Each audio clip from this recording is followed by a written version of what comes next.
Hi, I'm Eken, and I'm the State Senator for District 4, and I just wanted to give you an update on what we've accomplished so far in the legislative session.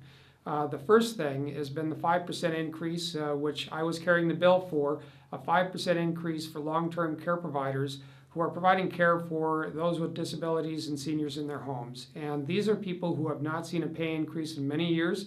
They're doing very hard and important work, and we've seen real difficulty in maintaining stability in that industry because of the low pay.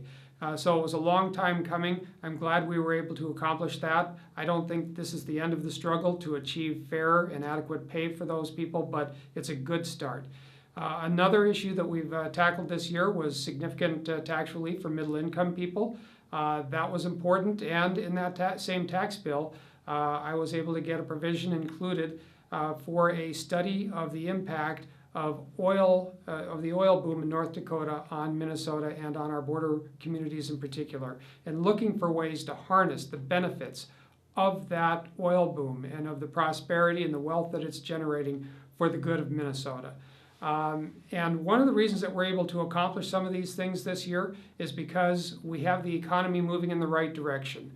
We are now on the right track. The economy is growing. It's the 5th fastest growing economy in the nation. We have among the lowest unemployment rates. There are more people working, more people making money, and they're making more money. And as a result, the state has experienced surpluses.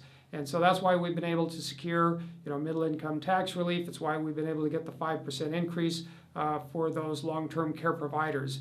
And one other thing that we're going to be working on is the bonding bill, and I'm carrying many bonding bills for our district. It's a very important bill for Minnesota generally, and especially for our area of the state.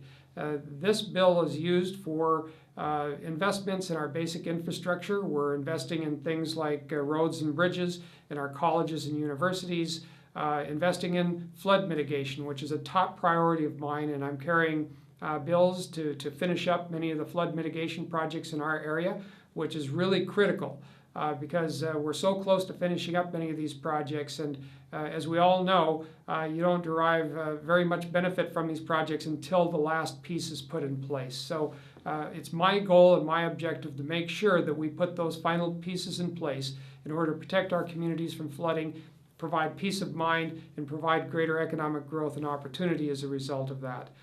So a lot of things going on. We are now going into the Easter break next week. We will not be in session, but that doesn't mean that I'm not going to be working. I'm actually going to be doing 14 town hall meetings throughout the district back home when I'm in the district, meeting with constituents, hearing their concerns, and letting them know what's been happening in St. Paul, and getting some valuable advice and information from the constituents that I represent before we go into the last stretch of the session, when we're going to be making some of those very important final decisions on the bills that are going to affect so many in our state.